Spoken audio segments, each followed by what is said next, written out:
19장 8절부터 12절까지 함께 읽습니다. 바울이 회당에 들어가 석 달 동안을 담대히 하나님 나라에 대하여 강론하며 권면하되 어떤 사람들은 마음이 굳어 순종치 않고 무리 앞에서 이 도를 비방하거늘 바울이 그들을 떠나 제자들을 따로 세우고 두란노 서원에서 날마다 강론하여 이같이 2해 동안을 하매 아시아에 사는 자는 유대인이나 헬라인이나 다 주의 말씀을 듣더라.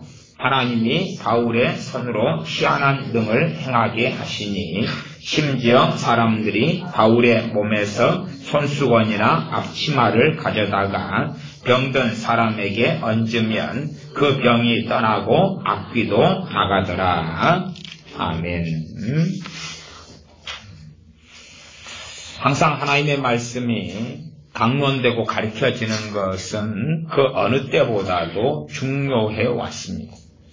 물론 현 시대를 살아가는 사람들에게야 하나님의 말씀을 깨우치고 말씀을 배운다는 것이 큰 의미가 없게 되었을 수 있습니다. 많은 사람들은 하나님 말씀을 듣고 배우는 것을 중요하게 생각하지 않습니다. 어떤 면에서는 말씀을 지키는 것보다 그냥 가십거리로 성경을 좀 읽고 싶은 것이고 내 마음에 드는 성경 구절을 몇 개를 암송하고 외워서 내게 항상 그것이 이루어지기를 바라는 기대감이 있는지도 모르겠습니다.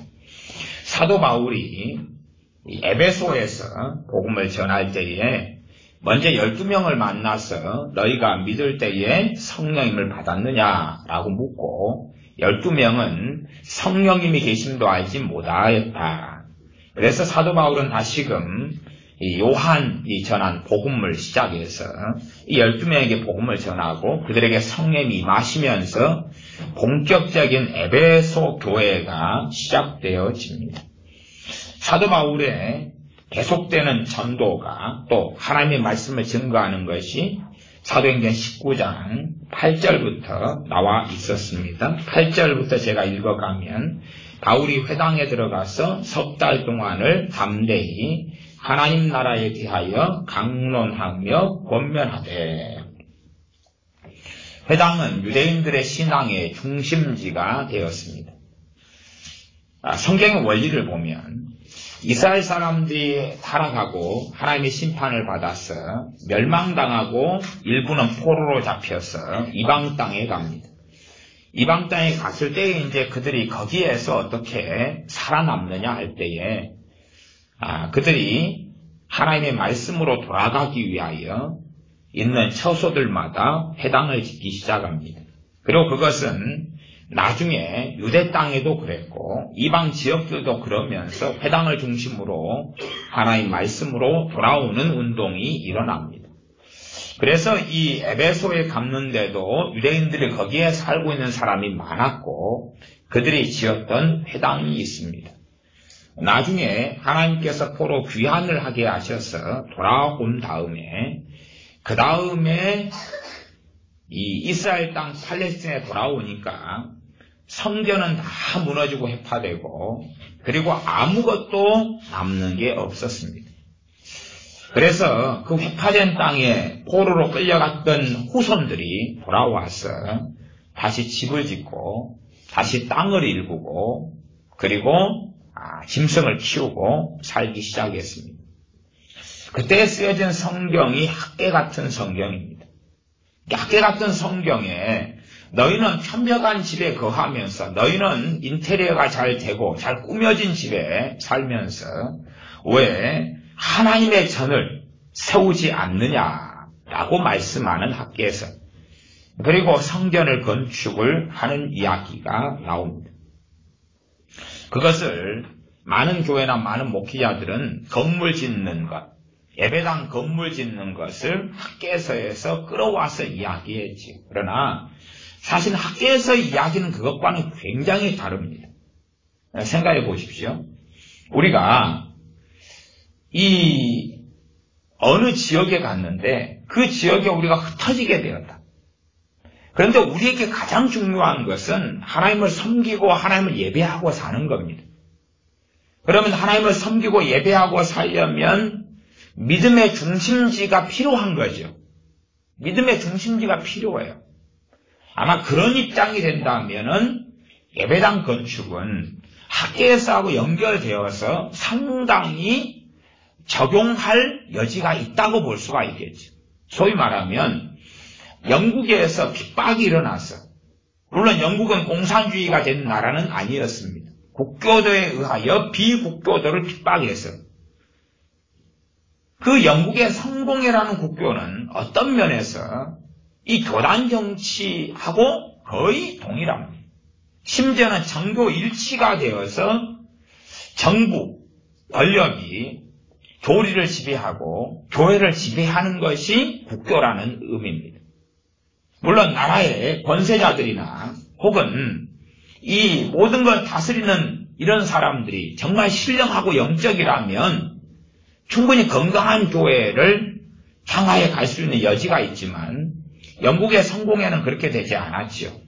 그래서 자기들만의 이상한 교리, 자기들만의 주장, 그것을 모든 믿는 교인들에게 강요를 했고 자기들을 따르지 않는 목회자들은 목사직을 다 박탈했고 핍박을 했죠.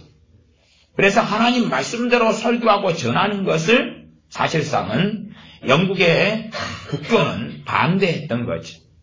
신앙적인 권세자들은 반대했던 거죠. 그래서 신앙의 자유를 찾아서 청교도들이 중심이 되어서 미국으로 메이플라워를 타고 떠난 겁니다. 신앙의 자유 때문에.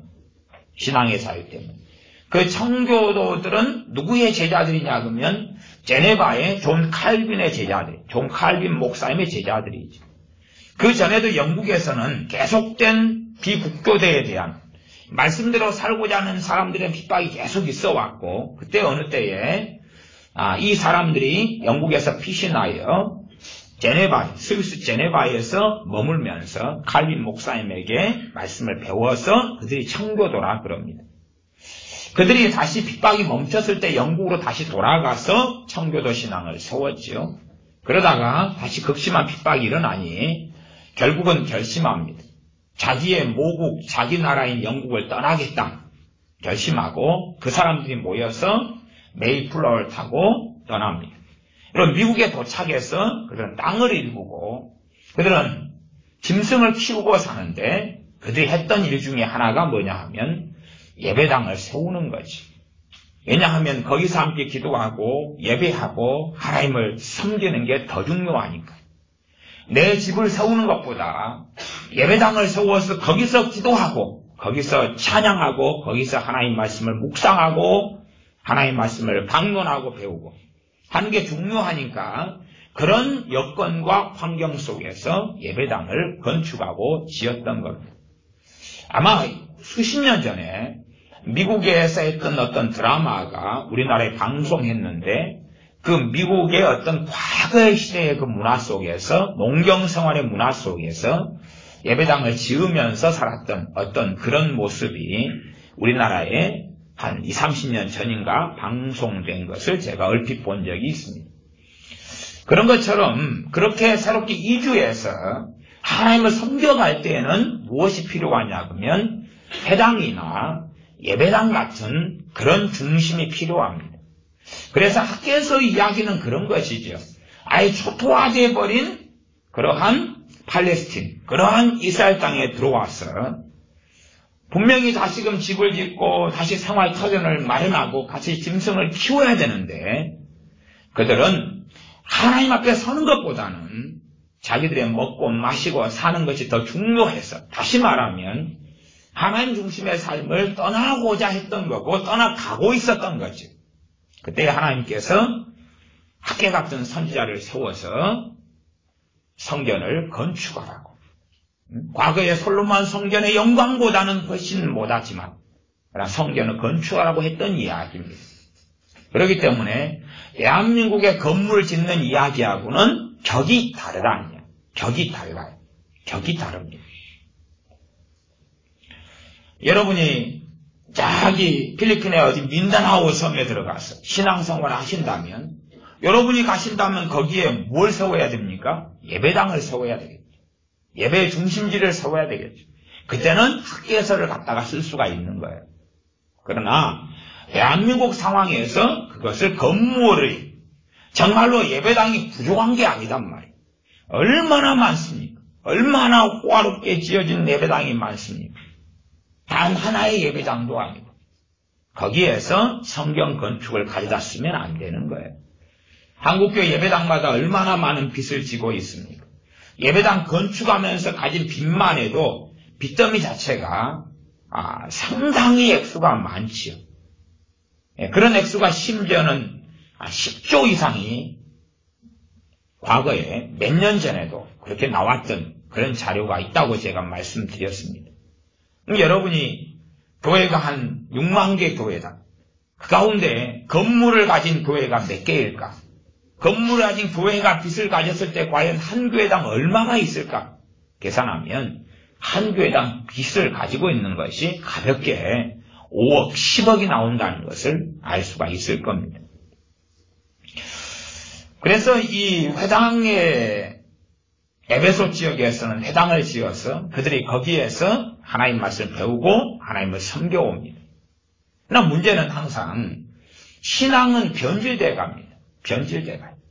주님께서 이 땅에 2000년 전에 오셨을 때에 유대인들이 주님을 부인한 이유가 뭐냐 하면 그들의 지도자들 때문에 그렇습니다. 그들의 지도자들은 성경적이었고 그들의 지도자들은 율법에 열심히 썼던 바리새인 서기관들입니다. 하루에 3차례씩 기도 생활을 했고 11조를 박하와 채양과 근처의 11조까지 냈던 사람들이고 일주일에 2번씩은 금식했던 그들이 그들의 지도자고 주의 종들이었습니다. 그럼에도 불구하고 그들이 오랜 세월 동안 성경을 해석해 왔는데 문제는 잘못 해석했더라 하는 거죠. 잘못 해석한 열매가 뭐냐 하면 메시아가 오셨는데 자신들의 왕이 오셨는데 그 왕을 알아볼 수 없었더라는 겁니다. 바리새인 서기관들이 끊임없이 메시아, 하나님의 나라, 메시아의 오심을 그들은 가르쳤고 전했지요. 마찬가지로 지금 이스라엘, 1948년에 독립한 그 이스라엘도 랍비들은 메시아의 오심을 전하고 있습니다. 그러나 오신 메시아이신 그리스도이신 주 예수님은 믿으려 하지도 영접하려 하지도 않는다는 사실이죠. 그러니 다른 메시아를 전하고 있던 거예요. 다른 메시아를. 자기들이 기대하고 원했던 메시아. 주님께서 2000년 전에 유대 땅에 오셨을 때 이미 유대인들은 주님을 만나고 보지만 친히 주님 입에서 나오는 하나님의 말씀을 듣지만 그러나 대다수는 이미 소경된 인도자들을 따르면서 소경되어졌고 볼 수 없고 들을 수 없게 되었다는 사실이죠. 잠깐의 필요에 따른 이적과 기적과 귀신을 쫓아내는 주님의 권능을 통해 잠깐은 동조하고 따르다가 혹은 가버나움, 고라신, 베세다 마을들처럼 많은 권능을 즐기고 살다가 그러나 주님께는 돌아오지 않는 사람들. 그런 사람들이 유대인이 대다수가 되었다는 이야기. 회당은 많이 세워졌는데 그 회당에서 문제는 이제 성경을 잘못 가리키는 중심지가 되고야 말았다는 사실이죠. 중심지가. 오랜 세월 동안 초대교회 이후로도 예배당을 건축해 왔습니다. 예배당을 건축해 왔습니다. 그 화려했던 예배당들. 200년이 걸려서 지은 예배당, 300년이 걸쳐 지은 예배당. 그러나 정말로 하나님의 말씀을 잃어버리니까 그 예배당에가 결국은 마리아상이 세워지고 그 예배당에가 천사상이 세워지고 말더라 하는 거죠. 제가 여수 촌놈이기 때문에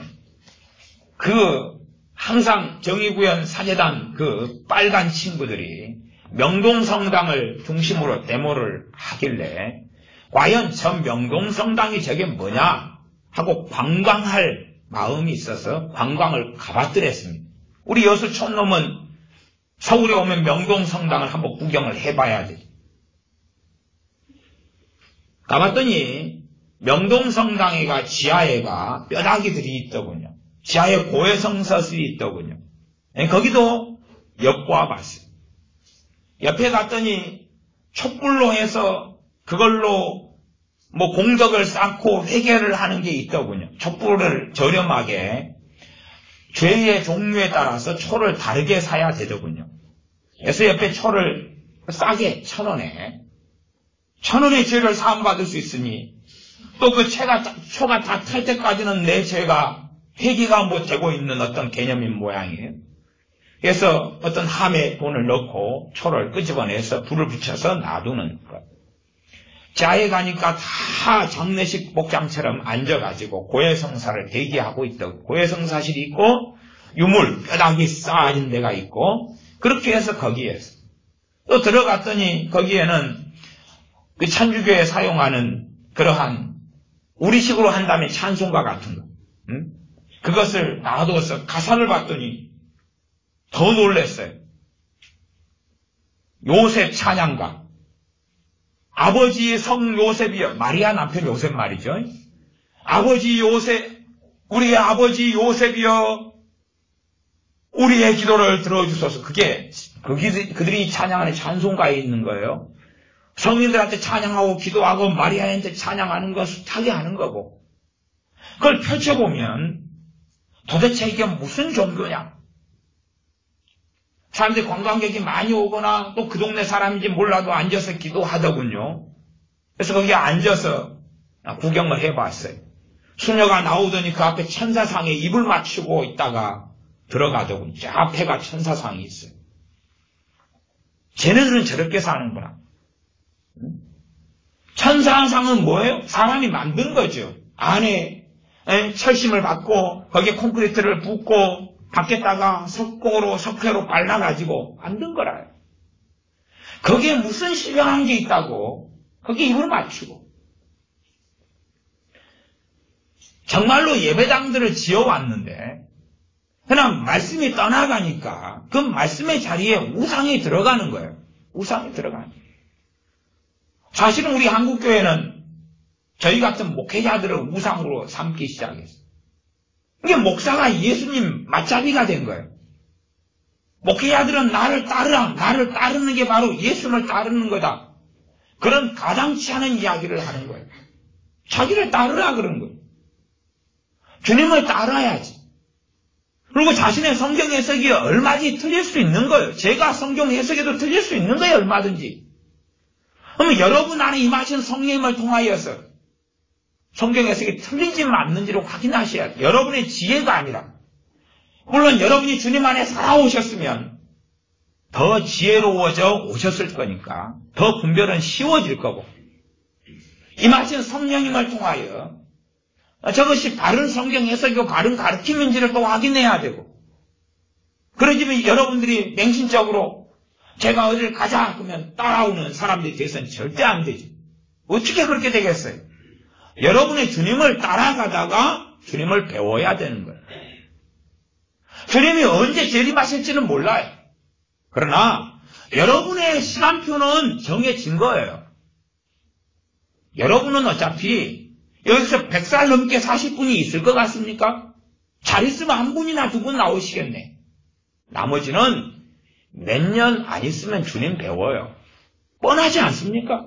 주님이 30년 뒤에 오셔도 여러분 나이 드신 분들의 시간표는 30년 안 남았어요. 그러지 않습니까? 도대체 무엇을 위해서 더 삽니까?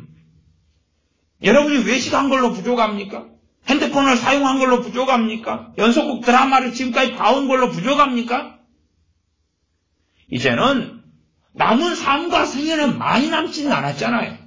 60이면 한 20년 이쪽 저쪽 큰 사고 없이 특별한 거 없이 사신다 그러면 70이면 당연히 그것도 20년 안에 인생을 정리하는 것이 평균치지요. 대한민국 평균 생존 연령 남자 여자가 나와 있으니 우리는 대부분 장년들은 하프타임 절반은 넘어섰잖아요. 절반의 세월을 나를 위해서 살고 내 가족과 자녀를 위해 살았다면 이제는 고민해야 되죠.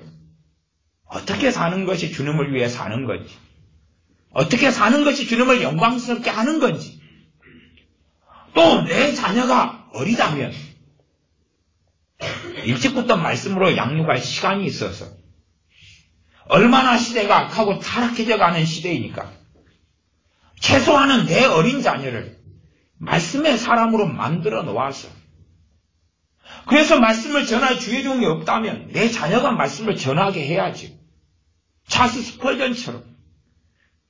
스펄전 목사님 회중교회일 때 15살일 때 말씀을 전할 사람이 없으니까 교인들이 살펴봤는데 15살인 찰스 스펄전이 자기들보다 하나님 더 잘 알고 말씀을 더 잘 알고, 그러니 이구동성으로 이야기했지 않습니까?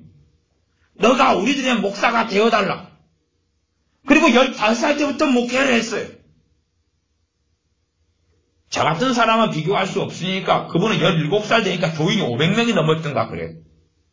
아마 제가 죽을 때까지 우리 교인들은 500명은 안 넘을 것 같은데, 그러니 뭐 이건 급수는 뭐 상대는 되지 않는데, 그러나 우리가 언제 어느 자리에 가든지 신령한 어떤 목회자가 있는 건 아닐 거 아니에요. 그러면 내 자녀가 일찍부터 말씀을 알아가고 깨우쳐가면, 그러면 어떤 목회자가 없을 때는 내 자녀에게 너가 하나님을 경외하고 너가 말씀을 잘 아니까, 너가 이렇게 어느 교회를 택하지 못하고 아니면 어느 목회자가 없을 때는 너가 예배를 인도해달라. 너가 예배를 자식이지만 인도해서, 그래서 우리의 몇 명의 이 목사직을 너가 수행해달라 라고 말할 수 있도록 그렇게 자녀를 양육해야지요. 우리는 목회자나 교인이나 성도나 평신도나 할 것 없이 전부 다 말씀의 종이 돼야 됩니다. 오중사역으로 이야기해도 사도든 선지자든 복음 전하는 자든 목사든 교사든 전부 다 말씀 66권의 사람이 돼야 돼요. 그래서 주어종의 자격에 명시된 게 뭐냐 그러면 말씀을 가르치기를 잘해야 된다 그래요. 뻔한 이야기 아닙니까? 말씀을 모르는데 어떻게 잘 가르칩니까? 모르는데 어떻게 잘 가르칩니까? 제가 목회자들 설교 준비하는 거에 대하여 말씀을 드렸지만 생각해 보십시오. 제가 수학교사다. 수학교사인데 내일이 수업이 들어있는 날이다.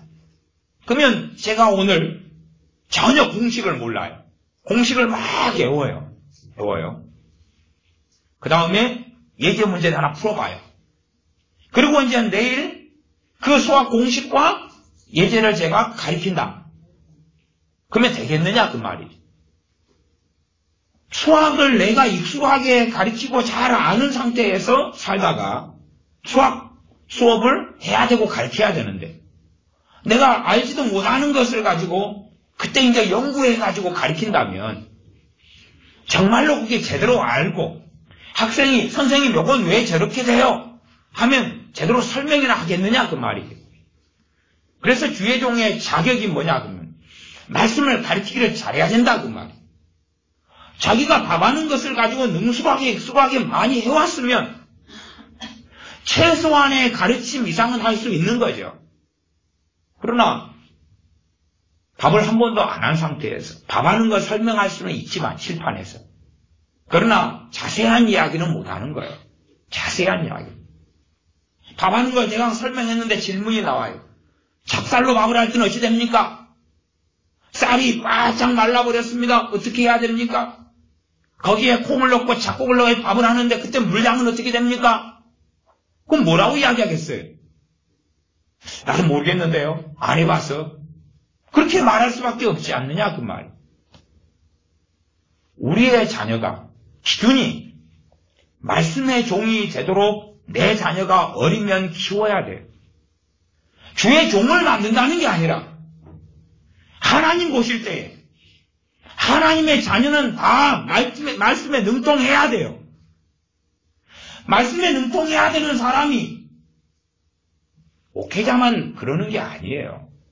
여러분이 다 말씀에 능통해야 돼요. 그렇지 않으면 말씀이 이러한가 하고 사도 바울이 말씀을 전해도 베레아 사람들은 말씀을 보고 확인했잖아요. 그걸 안 하는 사람들이면 어떻게 할 거예요 도대체? 말씀에 능통해야 돼요. 무지한 사람이 되어서 교회를 신앙생활을 20년 했는데 무지하다. 똥이니 된장이지 모른다고 하면 어떻게 할 거냐 그 말이. 어떻게 할 거냐. 1998년에 개혁 측, 지금은 합동인데 개혁 측 교단 총회에 참석해서 목사님들에게 설문조사를 했어요. 설문조사 항목을 만들어가지고 그 중에 하나는 그런 거예요. 은사와 방언에 대해서 설문조사를 했었어요. 그 총대에 참석한 분들은 목사의 초년생은 참석할 자격이 주어지지 않습니다. 일반적으로 한 10년 이상의 어느 정도의 중견 목회자, 장로님은 한 20년 한 사람들, 이 정도 돼야지만이 총회에 참석할 수 있는 그 정도의 목회자나 아니면 장로님이 돼요. 설문서를 만들어서 조사를 했어요. 방언 은사를 인정하십니까? 은사를 인정하십니까? 성령 은사가 지금도 있다고 믿으시나요? 귀신을 쫓아내는 것을 믿습니까? 많은 목사님들은 믿는 사람한테는 귀신 역사하지 않는다. 제가 지금 1998년 이야기하는 것입니다. 목사님들의 반절 이상이 방언을 인정할 수 없다. 혹은 인정하더라도 예배당에서는 교회에서는 사용하면 안 된다. 그런 거예요. 아니 정말 기본적인 것도 모르는데 어떻게 주의 종의 자격과 자질이 있느냐 그 말이에요. 정말 기본적인 것도 모르는. 제가 아마 방언에 대한 설교를 어차피 저는 방언 은사를 87년인가 받아서 30년을 방언을 해오잖아요. 방언에 대한 설교를 30년을 내가 해왔으니까 방언에 대해서는 조금 안다고 말할 수 있죠. 94년인가 언젠가 방언 통역 은사를 받았어요. 시간이 많이 흘렀으니까. 애언 은사를 1990년에 받았어요. 그래서 시간 벌써 27년째가 되나요? 그러니까 내가 은사에 대해서 설교 은사를 95년에 받고 상담 은사를 93년에 받고 연구 은사를 90년에 한 번 받고 95년에 한 번 받고 2003년에 한 번 받고 2008년인가 9년에 한 번 받고 한 4번 4가지 종류 연구 은사를 받았으니 그러면 내가 할 말은 있지요. 어쨌든 성김 은사들에 대하여 질문을 해도 목회자들이 지금은 좀 프로테지가 조금 높아졌을 뿐이지만 대부분은 성김 은사를 부정하고 목회자들이 한 80%는 예수님 믿는 사람에게는 마귀 역사하지 않는다 그래요. 얼마나 놀라운 이야기인지 압니까? 내가 오늘까지 마귀가 어마어마하게 역사하다가 주님 영접합니다 하니까 다 떠나버리는 거예요. 얼마나 놀랍습니까? 기적 같은 일이죠? 그 이야기인데 그것을 믿는다 그 말이에요. 나는 그래서 마귀의 전략은 목회자들한테는 그런 계통의 알만한 귀신 역사를 이놈들이 안 하는, 마귀가 안 하는 그것이 전략이다. 그래야지 소경을 만들 거 아니에요. 소경되어서 소경을 인도할 거 아니에요. 방언에 대한 설교를 아마 제가 한 20여 번이나 했을까요? 20여 번도 사실은 제가 설교자로 살아온 지 얘가 90년부터 설교를 시작했으니까 본격적으로 설교를 막 녹음하고 이런 것이야 교회를 개척한 다음에 몇 년 지나 시작했으니까 10년, 10몇 년밖에 안 되지만 그러나 방언에 대한 설교를 어쨌든 그래서 꽤 되는 시간 동안에 몇십 번 안 했어요. 1년에 설교를 한 600편 정도 해도 1년에 한두 번 하나요? 그래도 지금까지 방언 설교 가지고 욕을 먹어요. 최근에도 누가 욕을 또 했더만요. 방언 같은 쓰레기를 지금도 아는 목사가 있어. 그리고 막 욕을 해서 제가 댓글 삭제. 간단한 댓글 삭제. 어제는 너 극우단체인 어디에서 장학금 받았지? 극우단체가 뭐라 그러더라? 무슨 회가 있더라고요. 난 그런 걸 관심이 없어서 못 들어봤는데. 무슨 회에서 너 장학금 받아가지고 너를 육성해서 태극기 집회나 이런 거 네 선전하는 목사지. 네 돈 장학금 얼마 받아 처먹었냐? 그러고 이제 그 욕이 한 3번 정도. 우리나라는 극우단체 없습니다. 우리 단체는 극우단체가 있는 나라가 아니에요. 일본의 극우단체하고는 또 틀린 거예요. 과거에 미국의 KKK단 이런 거하고 또 틀린 거예요. 우리나라는 극우단체가 없어요. 우리나라는 이 자유민주주의 사상에 극심하게 심취된 사람 자체가 없어요. 단지 정상적인 자유민주주의냐 아니면 공산주의냐 혹은 공산주의에 세뇌된 정북이냐 하는 것만 있지 극우단체 자체는 없어요. 대한민국에. 어쨌든 정북이나 공산주의에 세뇌된 사람들은 극우단체가 대한민국에 존재하고 태극기를 흔들고 나가는 사람을 극우단체 사람이라고 그러는 거예요. 이제 저는 이제 극우단체가 됐는데 그래서 진짜 극우단체를 몰릴 줄 알았으면 그쪽 연락해서 장학금을 좀 달라고 그럴걸. 대학 다니는 동안에 장학금대로 받았지만 공부해서 받지만은 생활비로 써야 되니까 막노동하고 인력시장에서 새벽부터 나가서 하고 아침 8시까지 뽑혀 나가지 않으면 기도하고 간절히 기도해서 하나님 은혜로 9시에 나를 불러가고 뭐 그런 삶을 왜 살았겠어요 도대체. 갖고 돈 벌어놓으면 또 책 욕심 있어가지고 책 한 권 사고 또 일주일에 5끼는 굶고 극우단체가 장학금을 주면 얼마나 좋았겠어요. 진짜 극우단체가 왜 없나 몰라요. 뭐 그 단체가 어디 무슨 회라던데 지금이라도 장학금 달라고 원래 연락을 해야 될 것 같은데 옛날에 못 준 장학금을 좀 주시오. 그리고 이 교회가 하나님 말씀을 바르게 전하는 기능을 잃어버리면 교회는 망하는 것입니다. 교회가 해야 되는 게 크게는 2가지죠. 말씀이 바르게 강론돼야 되는 게 예배당에서 이루어나야 되고 각자의 집에서 골방에서 기도하지만 또한 함께 모여서 기도하는 만민의 기도하는 집이 예배당이 돼야 되고 기도와 말씀이 어우러져서 예배드리는 거지. 예배당 안에서 쉼을 얻고 안식을 얻고 힘을 얻어서 주님과 함께 사는 거지. 그러나 주님을 잘 모르는데 주님과 함께 살 수 있느냐 그 말이에요. 단지 그냥 24시간 주님 바라본다고 자기가 만든 예수님의 모습을 만들어 놓고 그걸 들다보는 건 그건 누구식이냐면 가톨릭식이에요. 천주교식입니다.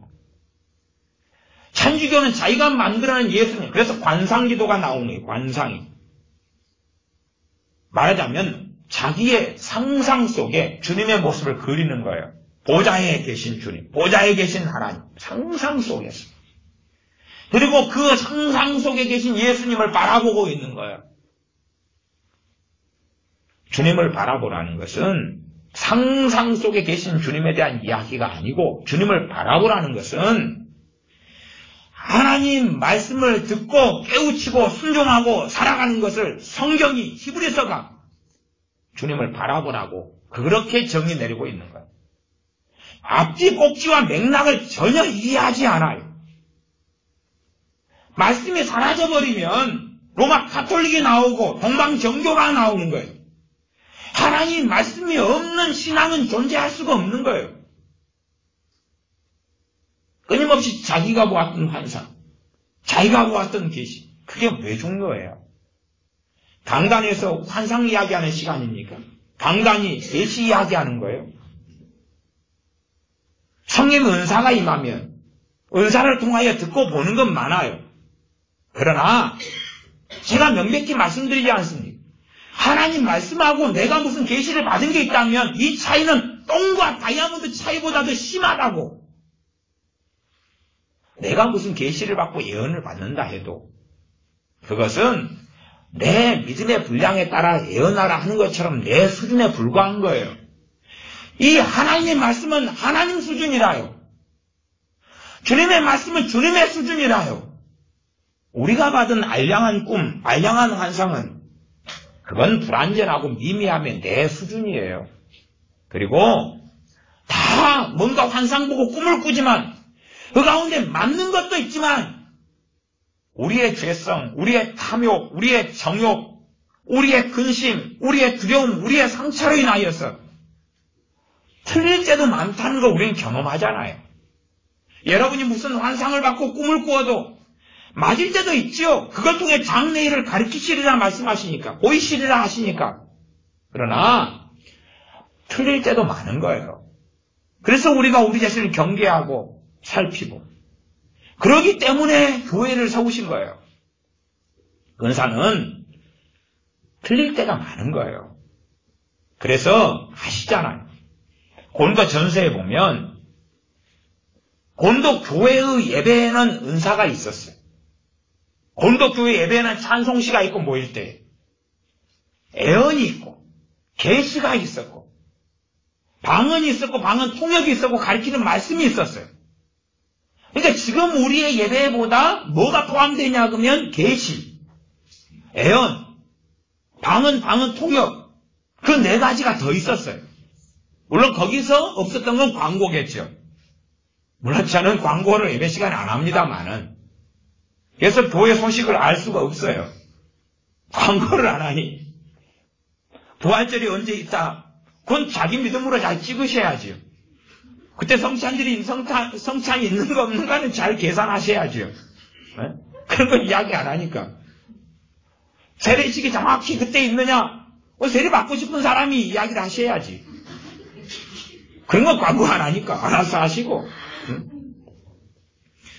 침대지가 세례 받고 싶으면은 아무 주일날이나 세례를 주잖아요. 받고 싶으면 그러면 되지. 절기에 따라서 꼭 해야 될 필요는 없고. 하나님 말씀이 예배당에서 사라지고 없어져 가면 그러면 교회는 그때부터 타락의 길로 접어드는 거예요. 자기 신변잡기적인 이야기, 결국은 돈 이야기, 헌금 이야기가 돈 이야기죠. 자기의 이상과 몽상에 대한 이야기. 그렇다면 교회는 무너져 가는 거예요.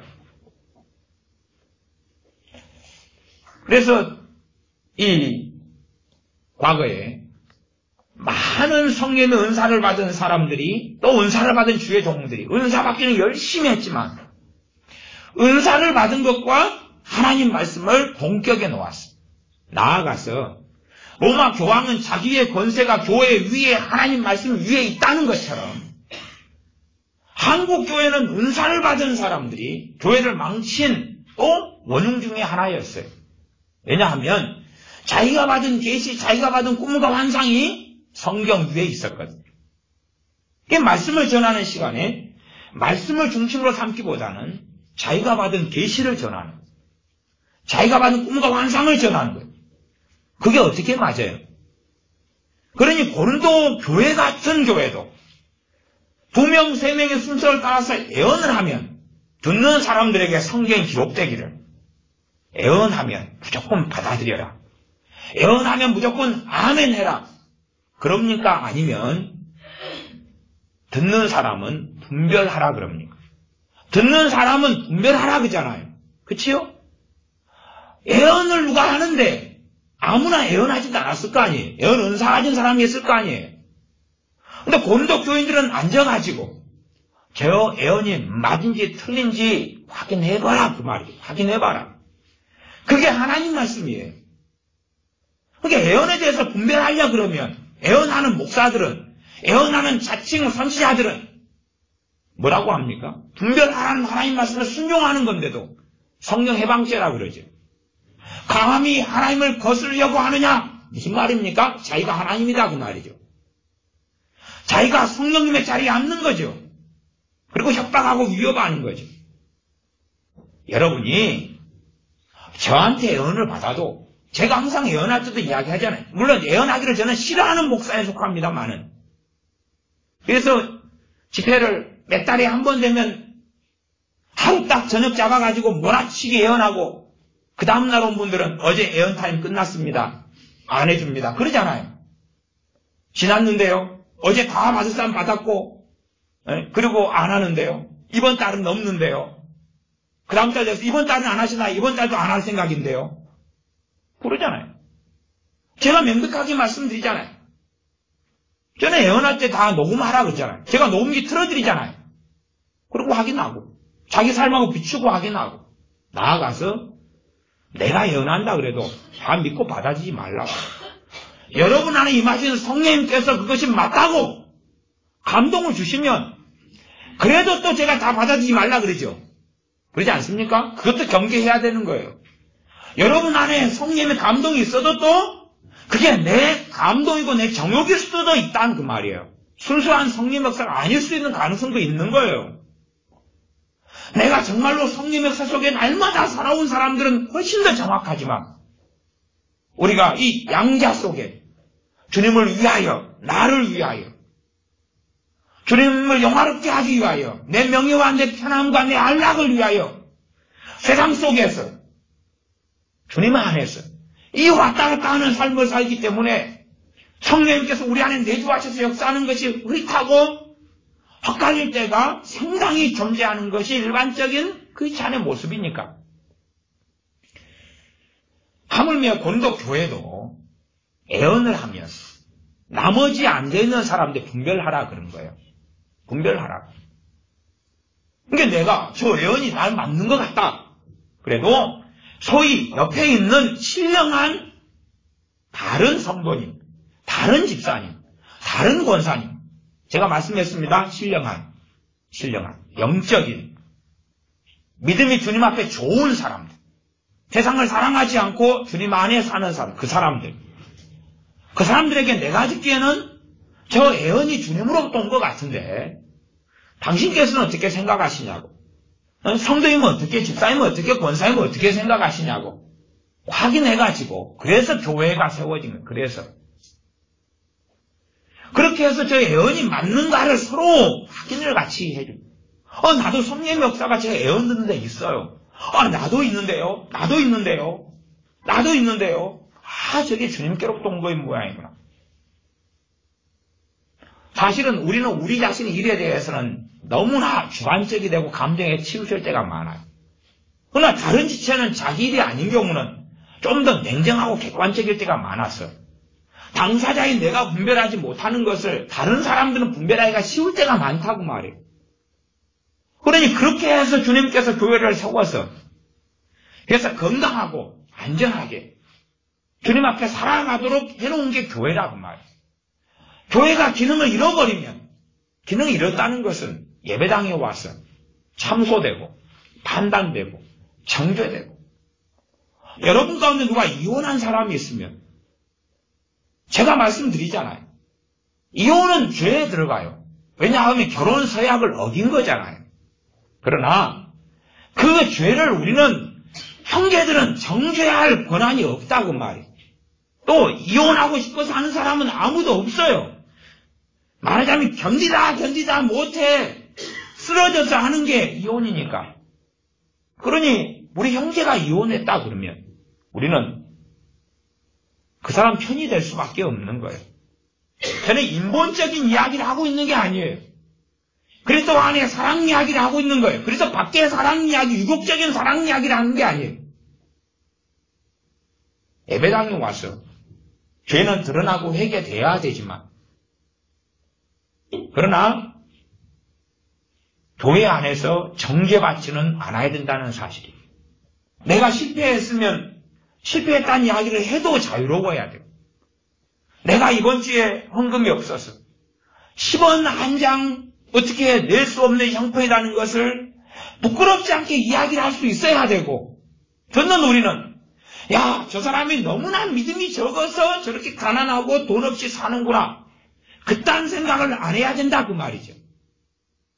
그러면 고린도교회나 마게도냐 교회가 가뭄이 되어서 가난한 예루살렘 교회에 연보를 했을 때 예루살렘 교회는 너무나 신앙이 없었고 마게도냐나 고린도교회는 너무 믿음이 좋았다. 그럼 말이 되는 게 아니잖아요. 까마귀가 고기를 엘리야 선지에 갖다 날라줬으니까 까마귀는 고기가 남아 들어와서 갖다 줬을 거고, 까마귀는 너무 믿음이 좋고 성령 충만했고 엘리야 선자는 얻어먹고 빌어먹고 살아서 너무나 믿음이 없었고 죄가 많았다. 이상하지 않나요? 우리 주님께서 다니실 때에 헌금을 받아서 다니셨어요. 주님께서. 그래서 헌금 궤를 돈주머니를 맡은 사람이 가룟 유다 아닙니까? 그래서 연복궤를 맡았다 그 말이에요. 그래서 도둑질 하잖아요. 그러면 주님이 너무나 믿음이 없어서 헌금을 받아서 살았다 그 말이 안 되는 거 아니에요?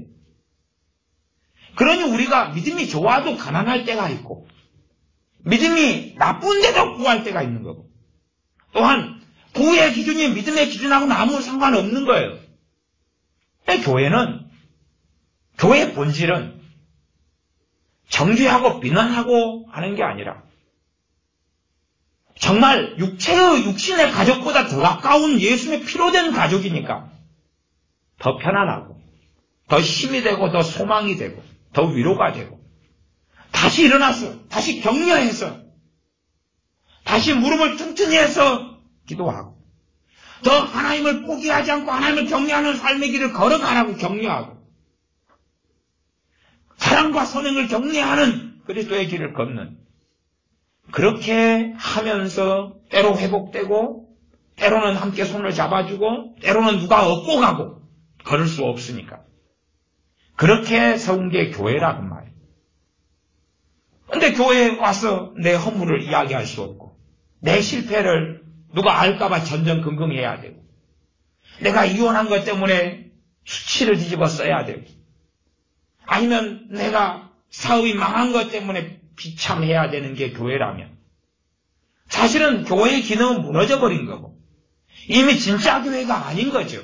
진짜 교회는 끝나버린 거죠. 그러면 내가 행복한 척 내가 기쁜 척 성령 충만한 척 은혜스러운 척 만사가 형통하고 하나님의 은혜로 잘 풀리는 척 그것을 교회에서 해야 될 수밖에 없다면 고린도교회처럼 시기와 질투와 분쟁과 이간질이 가득한 교회라면 사실은 교회는 끝장나버린 거죠. 그런 교회가 조금이고 정상적인 교회의 기능을 하는 교회가 많다면 하나님께서는 반드시 대한민국을 축복하실 겁니다. 그러나 교회의 기능을 다 잃어버렸다. 교회의 기능을 다 잃어버렸다면 서로 명예욕이고 시기와 질투 교회의 기능이 살았느냐 죽었느냐는 우리가 1년 되면 한 번 정도는 규모가 있는 교회는 알 수 있는 시간이 있어요. 언제냐면 많은 시간에 알 수 있지만 그 중에 하나는 직분자를 뽑는 선거 때 알 수가 있어요. 직분자를 뽑는 선거 때. 교회가 육적이고 교회 기능이 무너져 버렸으면 그 선거철이 개싸움이 되는 거죠. 자기들은 서로 주제를 알아서 어떤 분들을 권사라는 직분을 준다면 그러면 자기들이 정직하다면 몇 명을 뽑는다면 누가 돼야 될지를 서로가 알겠죠. 왜요? 그것은 일하는 거잖아요. 어떤 사람이 돼야 되죠? 믿음이 좋은 사람, 주님을 많이 아는 사람, 덕을 끼치는 사람, 본이 되는 사람. 그걸 아니까 당연히 저분이 돼야 돼. 그리고 딴 사람은 안 돼요. 그래서 함께 축하해주고 박수 쳐주고. 직분을 가지는 건 명예가 아니라 일하는 것이니까. 직분 가지고 칭찬받는 것도 아니고. 그것 가지고 전화를 돌려가면서 아무개 이번에 나를 뽑아주시오. 아무개요 나를 뽑아주시오. 그런 선거운동이 예배당 안에 돌아다니고 있다면 그 교회는 이미 그것 자체가 이간책이고 그 자체가 교회가 이미 기능을 다 잃어버린 것이죠. 더군다나 직분자를 뽑는데 돈을 얼마씩 걷어야 되고 몇백씩 몇천씩 내야 되고 돈이 없어서 서러워서 운다면 그건 교회의 기능이 이제 마비돼 버렸고 식물인간이 돼버렸거나 죽은 시체가 돼버렸다는 거죠. 우리가 액면적으로 이야기하잖아요. 권사나 장로라는 교회 안에 직분을 줄 때에 일을 시키려는 건데 일을 시키면 자비량하고 경경 삼느냐? 자기 돈으로 군대 가서 총알도 자기 돈으로 사고, 총도 자기 돈으로 사가지고, 자기 돈으로 옷에 입고, 군복에 입고, 그리고 군인대에 사는 사람이 어디 있느냐 그랬잖아요, 사도 바울이. 물론 과거에 우리 의병들이 있었던 시대도 있지만은, 그러나 군대는 자비당하고 있는 게 아니란 말이에요. 뭐 간혹 가다가 멋 모르는 엄마들을 청년들이 속이기도 해요. 엄마 총사 가야 되는데 35만 원 일하네. 그러니까 엄마가 근데 엄마 좀 좋은 총은 70만 원 이래. 엄마가 알았어. 엄마 총알 더 넉넉히 사가야 되는데 나고 사격 점수가 적게 나오면 많이 혼나고 고생 안 돼. 총을 많이 쏴봐야 되는데 총알이 그래도 한 3,000발은 사야 될 것 같아. 한 발이 얼마인데? 한 발에 1,300원 한데 그걸 말은 해도 그렇고 넘어가는 엄마들도 그렇고 참 세상 순진하더라고요. 그래서 총살하고 돈 줬다는 거예요. 재밌지 않아요? 차라리 그러지 말고 대포 부대에 들어갔는데 대포 사오라고 했다고 그러지. 사람이 사기를 치려면 크게 쳐야지. 뭐 소총 하나 사가지고 뭐 하겠어요? 자기 총 사가지고 군대 안 가잖아요. 그러면 장로님 권사인데가 일을 시키면은 그런 자기 돈 내가지고 하나님 일 하겠냐 그 말이에요. 근데 사실은 돈 내가지고 직분을 받았으면 유세를 떨어야 되죠. 안 그렇습니까? 내가 500만 원 내가지고 밥도 한 끼니 해줬고 그 다음에 오는 분들한테 우산이든 뭐 수건이든 선물도 하나씩 돌렸고 그랬으면 내가 유세를 떨어야지죠. 안 그렇습니까? 내가 돈 내고 했는데 명예인데 권세인데 그러면 교회가 이미 기능을 잃어버리고 무너져버리고 망해버린 것이 망해버린 것. 하나님 말씀이 강론되지 않고 전해지지 않고 말씀 중심이 되지 않으면 사실 교회는 무너져버리는 거예요. 실제로 한국교회처럼 전 세계에서 기도 많이 하는 교회가 없어요. 지금 이제 기도가 그렇게 불이 꺼져버렸는데도 그래도 전 세계에서 가장 많이 기도하는 교회. 근데 말씀 없는 기도가 가득한 교회. 가득한 교회. 제가 슬픈 이야기 하나 할게요. 제가 전에 같이 노회 목사님 교회, 큰 교회, 1,000명 된 교회, 1,000명 된 교회. 그 교회에서 새벽 기도를 가장 열심히 다니던 권사님. 가장 열심히 다니는 권사님. 안 빼먹고 수십 년을 다니는 권사님. 권사님 새벽 예배 갔다가 나오는 길에 차에 치여서 즉사하셨어요. 예배당 앞에, 교회 앞에서. 그 앞에 즉사에 돌아가셨어요. 교회가 취시하고 다 덮어버렸어요. 얼마나 부끄럽습니다. 아니, 몇십 년을 가장 열심히 새벽기도 다녔던 그 충성스러운 권사님. 이 새벽기도 갔다가 예배당 앞에서 차에 치여서 그냥 돌아가셨습니까? 그러니까 다 나의 죽음을, 나의 권사님의 죽음을 아무에게도 알리지 말라. 그럼 생각해 보세요. 왜 그렇게 수치스럽게 비참하게 죽죠? 왜 그렇게 죽어야 될까요? 왜요? 그 기도 생활이 정상이었다면 그렇게 비참하고 수치스럽게 죽어야 될까요? 그 교회 목사님, 담임 목사님, 그 교회 담임 목사님, 지금 목사님 말고 지금 목사님 부임하신 분이고 그 앞에 목사님, 교회 건축하는 중에 차 타고 오다가 사고로 즉사하셨어요. 왜 그렇게 비참하게 갑자기 죽어야 될까요? 수치스럽게. 복음을 전하다가 인디언이 창을 찔러 죽으면 수치스럽지 않죠. 응? 근데 차 타고 오다가 교통사고로 즉사해서 죽어버리는 거예요. 여수에는 우리 교회 옆에 교회, 교인 1,000명이 넘어요. 지금 목사님 말고 앞에 목사님. 그 교회 지을 때 그분도 교통사고로 즉사했어요. 죽어버렸어요. 우리 교회에서 한 300m 감에 있는 교회, 300m 정도 됐고 300m. 잘 아는 목사님. 고신측인데 교회에서 건축을 위로 한 500m 위로 건축을 하다가 이 목사님을 교회에서 개척하신 목사님인데 다 쫓아냈어요. 갖고 필리핀으로 가셨어요. 뭐 선교하러 간 게 아니라 그냥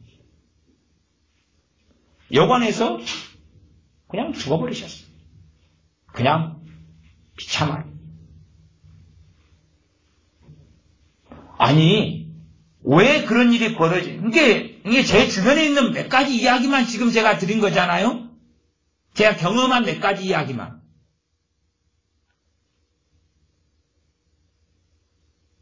실제로 우리 동네에서 기도원 사역하고 그런 사람들 가운데 중병이 걸리고 투석해가지고 제발 살려달라고 쫓아오는 사람들이 많았어요. 과거에 귀신 쫓아내고 과거에 권능을 행하는 사람들이 몇십 년 지난 다음에 온갖 병투성이가 돼가지고 우리 이봉리 조사님한테 제발 살려달라고 기도 좀 받으면 치유는 안 되는데 기도를 받으면은 살 것 같아요. 고통스럽지도 않고 살 것 같고 다시 기도 안 받으면 다시 너무 고통스럽고 그러니까 기도에 의존하는 거예요. 병원에 가도 일단 답이 없으니까 이 상태 자체가. 그런 사람이 많았어요. 한 분은 큰 교회 2,000명 된 교회에서 알아주는 권사님.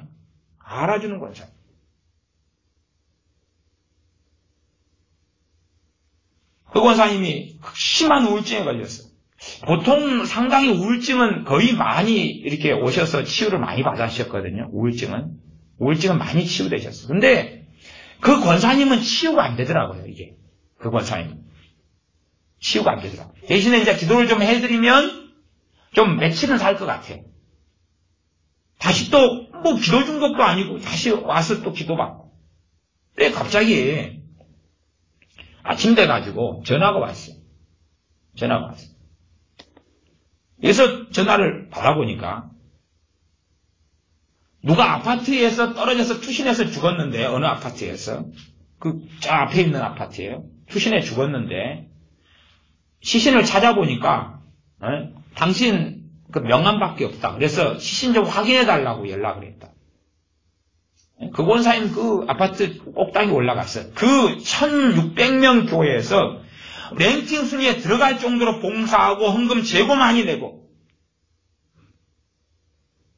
그 권사님이 너무 유명해가지고 어느 병원 사모님이시거든요. 알아주는 병원. 근데 비참하게 가시는 거예요. 왜 기독교인이 크리스찬이 그런 비참한 종말을 맞이하는 것이 흔한 일인가? 왜 과연 흔한 일인가? 그의 믿음과 신앙이 진실이라면 하나님께서 그들의 죽음이 그렇게 비참하게 하지 않으셨겠지. 하나님께서 그들의 예배를 받으셨다면 그렇게 되지 않았겠지. 한국 교인들의 기도의 대부분은 샤머니즘입니다. 하나님 말씀에 입각한 기도가 아니에요. 생각해 보세요. 사도 바울 같은 이가 복음을 전하고 다니면서 돈이 없어서 천막, 텐트 메이커 천막을 지으면서 복음을 전하고 낮에는 일하고 밤에는 말씀 전하는 것이 혹시 이해되세요? 한국 교회에서 사도 바울 같은 주의종이 돈이 없어서 낮에는 일하고 밤에 복음을 전했다 그러면 한국 교회나 한국 교회 목사들과 한국교회 교인들은 뭐라고 생각할까요? 믿음이 좋은 사람이에요? 나쁜 사람이에요? 분명히 요베스의 친구처럼 정죄하기 바쁘지 않을까요? 얼마나 믿음이 없간데 얼마나 기도성 알아간데 성교할 돈이 없어가지고 텐트나 만들고 있냐? 그리고 밤에 짬내가지고 복음 전하냐? 그것도 네 믿음이냐? 이게 말하자면 한국 교인들의 기도 생활은 그런 거예요. 자기가 기도하면 무조건 해피엔딩. 자기의 동기가 바르면 자기 뜻대로 하나님이 다 들어주는 거. 그런 거예요. 다 그런 거. 그러니 주님의 제자들이나 사도들이나 선지자들의 삶하고는 믿음의 선배들의 삶하고는 너무 다르다고 말이죠. 너무 달라요. 아주 많이 달라요.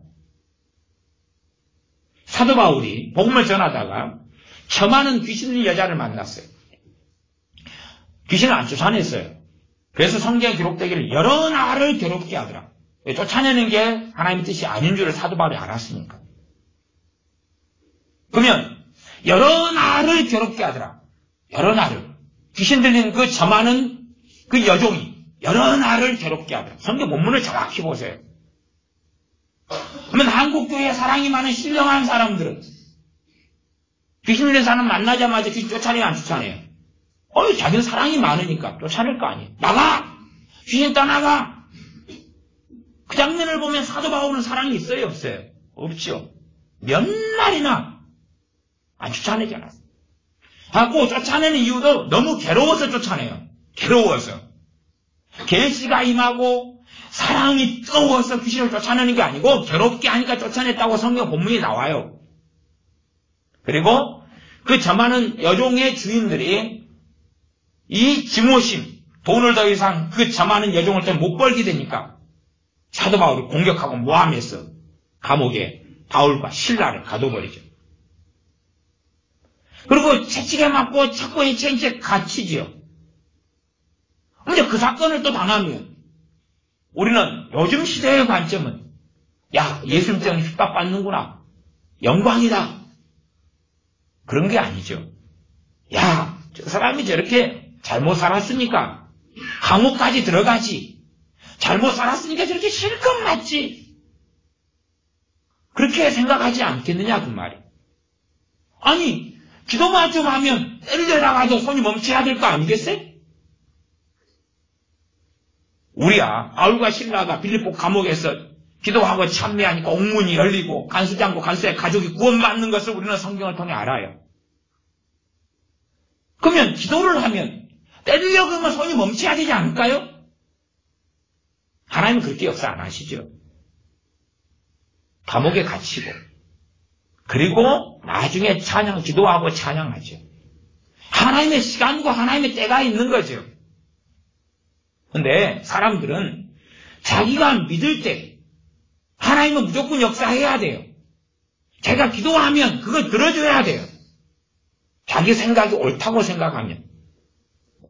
그게 한국교 교인들이 어느 나라의 기독교 신자들보다 많이 기도하는데 그 기도 자체가 샤머니즘과 주술에 사로잡혔다 그 말이에요. 기도는 하나님을 바르게 알수록 더 바르게 기도할 수 있는 거예요. 하나님을 바르게 알아야지 하나님을 경외해 갈 수 있어요. 하나님을 제대로 모르는데 보세요. 하나님을 두려워하라 그랬죠. 그러면 하나님에 대해서 사랑 타행만 하면 하나님을 두려워할 필요가 있어요, 없어요? 없죠. 없잖아요. 어떻게 그리스도를 통하여 사랑하시는지, 어떻게 그리스도의 십자가를 통하여 우리를 사랑하신지를 알고, 그러나 그분이 얼마나 거룩하신지, 얼마나 공의로우신지, 얼마나 엄밀하신지 그걸 알아야지만이 하나님을 두려워하고 하나님을 사랑하고 하나님을 경외하고 그렇게 할 수가 있죠. 다른 말로 하면 어떤 사람이 진짜 기도하는 사람이면 그 사람은 하나님을 더 많이 알았어야 한다 그 말이죠. 한국교회 권사님들을 만나보면 또 지금은 기도했던 그 과거의 권사님들이 다 지금 대부분은 비참하게 돌아가셨어요. 옛날에 이렇게 뜨겁게 기도했던 권사님 지금 살아있는 분들은 벽에 똥칠하고 있어요. 어디서요? 요양원에서요. 요양원에서. 그 뜨겁게 기도했던 그 사람들이 치매가 오고 건강하지도 않고 온몸이 병들고. 근데 그 뜨겁게 기도하는 사람들의 특징이 보니까요, 대부분 한 80% 이상 근심과 염려를 찌들었어요. 근심과 염려를 가득히 찌들었어요. 그러면 그게 진짜 기도입니까? 가짜 기도입니까? 기도는 너희 염려를 주께 맡겨버려라. 염려를 맡기는 것이 기도의 시작이에요. 그런데 염려하면서 염려를 통하여 기도를 끄집어내는 거예요. 염려, 근심을 통하여 끄집어내고 토해내고 하나님께서 오바이트 오물 받는 분이냐 그 말이에요. 근데 염려, 근심을 끄집어내면서 그걸 기도라고 생각하는 거예요. 그래서 이 권사님들을 보면, 기도생활 새벽 기도하는 권사님들하고 대화를 해보면, 옛날부터 또 많이 알잖아요. 교회를 많이 다니고, 자기가 동네 토박이로 오래 살아왔어. 그러면, 하나님 말씀 전혀 몰라요. 전혀 몰라요. 하나님 말씀 전혀 몰라요. 과거보다 더 무지하고 더 모르게 돼버렸어요. 그리고 알려고 하지도 않아요. 뭔가의 맹신과 맹목에 사로잡혀가지고 기도하는 거예요. 그래서 왜 그런 기도합니까? 물어보면 우리 목사님이 이것만 기도하라 그랬어요. 우리 목사님이 목사님하고 목사님 가정만 위해서 기도하라 그랬어요. 그러면 하나님이 큰 상급 준다 그랬어요.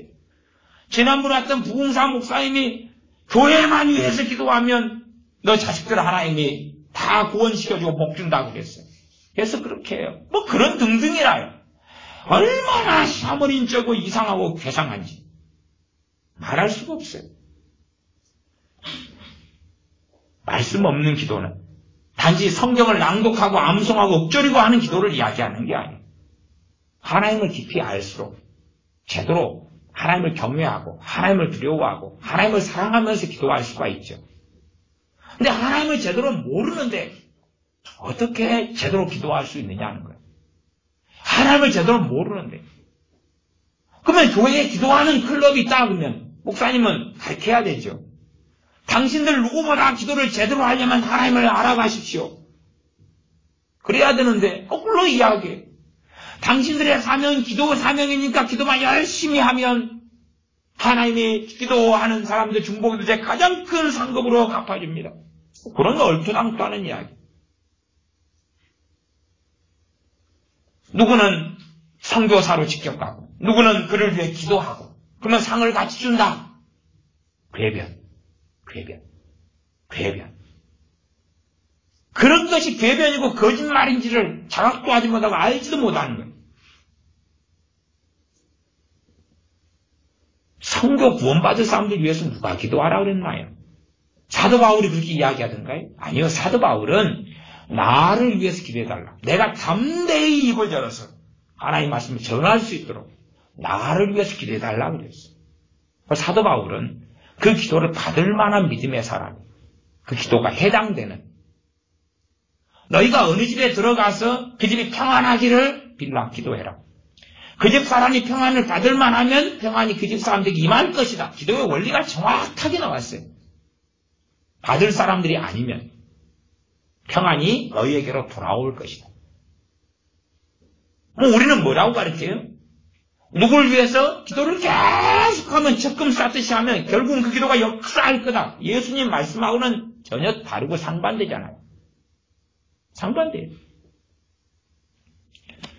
사도 바울이 19장 8절에 보니까 사도행전 바울이 회당에 들어가 석 달 동안을 담대히 하나님 나라에 대하여 강론하며 권면하되 석 달 동안을 강론해요. 말씀을 풀어가야 설명해요. 하나님 나라에 대하여. 하나님 나라는 성경 전체의 주제인데 그것 가지고 이제 속이고 거짓말하는 사람이 참 많은데 하나님 나라는 이미 여러분이 다 알고 있는 거예요. 알고 있는 거예요.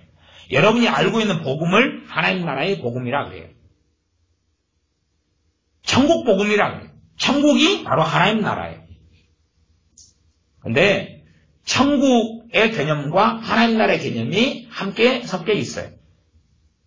그래서 천국은 주로 우리가 내세 천국 혹은 주님께서 재림하신 다음에 천국, 완성된 천국, 아니면 사람이 먼저 주님 재림하시기 전에 가면 그때는 부활한 몸은 안 가지고 가죠. 특별한 몇 사람 빼고는, 에녹이나 이런 사람 빼놓고는. 그래서 내 영혼만 지금 가 있죠. 아직 완성 단계는 아니죠. 내가 부활체를 입어야지 이제 그때 완성된 거죠. 그래야지 내 영혼만 가가지고 주님하고 포도주 마시고 빵 먹을 수 없잖아요. 이제 악인은 악한 자, 멸망 심판의 부활로, 의인은 영생의 부활로, 그 다음에야 이제 천국이 완성되었다고 말할 수 있죠.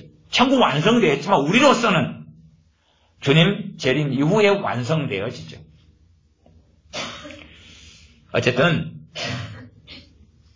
하나님의 자녀들이 하나님의 말씀을 제대로 배우고 깨닫고 알아갈 때만이, 그때만이 제대로 주님을 알아간다, 그렇게 말할 수 있어요. 근데 그 말씀의 주제는, 본질은 하나님 나라에 대한 이야기. 하나님 나라는 하나님께서 통치하고 하나님께 다스리고 하나님께 기뻐하시고 하나님이 원하시는 거예요. 주기도문의 핵심 주제가 하나님 나라예요.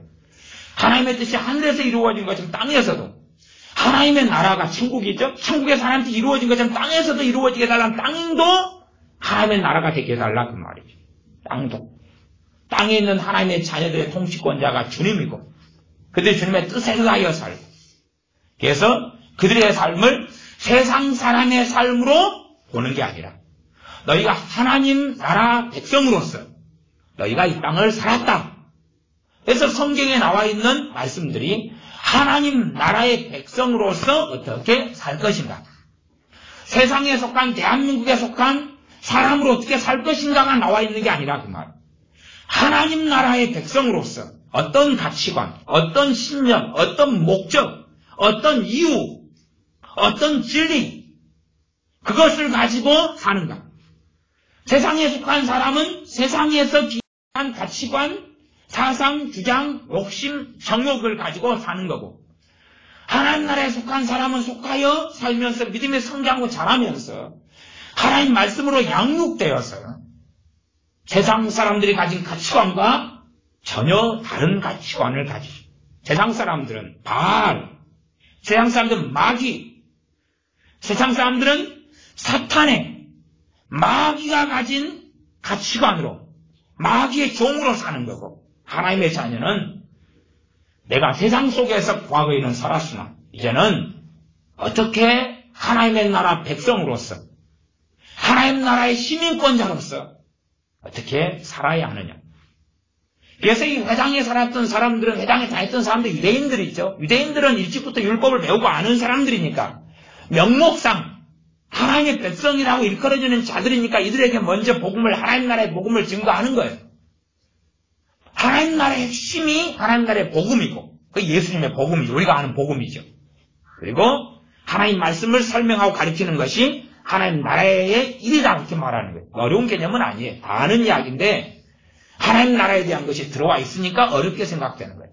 사도행전 1장에서도 주님께서 부활하신 다음에 하나님 나라에 대해서 가르치셨다 하는 등등의 말씀이 나오는데 어려운 이야기는 아니에요. 아주 하나님 나라가 특별하고 막 새로운 거고 대단한 신학적인 뭐가 있다고 가르치는 사람은 미혹하는 사람이에요. 미혹하는 사람, 뭘 모르는 사람. 제가 신학대학원 다닐 때 신학 대학생들이 하나님 나라에 대해서 미혹으로 굉장히 많이 빠져버렸어요. 그래가지고 걔네들이 은밀히 강사를 강당에 불러다 놓고 자기끼리 막 집회를 하고 그랬어요. 그래서 이제 제가 옛날에 설교 학회를 하고 그랬잖아요. 따르는 이렇게 학생들이 그리 좀 참여를 했어요. 그래서 저도 좀 전사님 좀 이로 참여해달라고, 와달라고. 이분 정말로 유명한 분이고 하나님 나라에 대해서 너무 잘 가르치는 분이라. 그래서 가봤더니 거의 이단 사설에 준하는 이야기를 하고 있는 거예요. 그래서 내가 신학 대학생들한테 주로 3학년, 4학년 주축인데 걔네들은 1, 2학년 너무 철없고 군대도 아직 안 갔다 오고.